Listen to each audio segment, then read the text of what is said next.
Welcome everyone to another video. In this video I'll be doing that design in this set of the set, so keep on watching. Don't forget to like, subscribe to my channel and share with your friends and family what you think about the video, and for them to come over and do the same of like and subscribe. So first I'll be prepping my client's nail, and it's an overlay. She had tips on her nails, in the sense of her own nails, no fake tips, the natural length of her nails.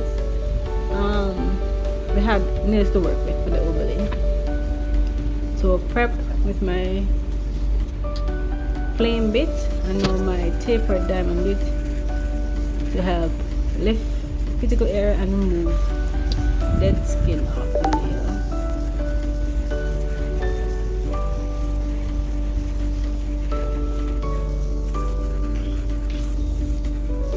If you have any questions, please do so in the comment section below.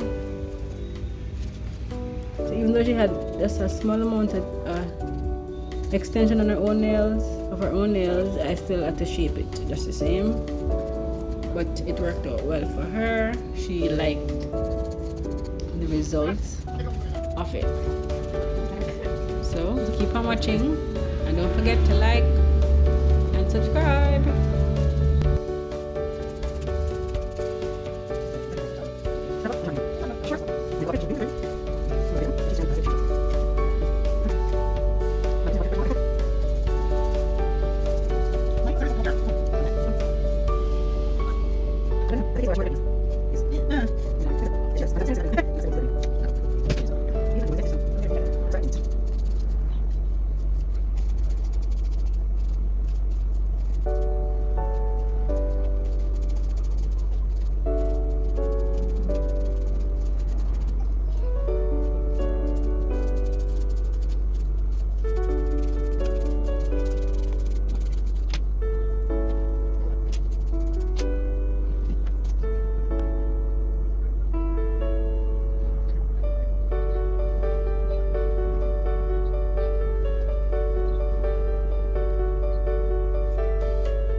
Okay.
So,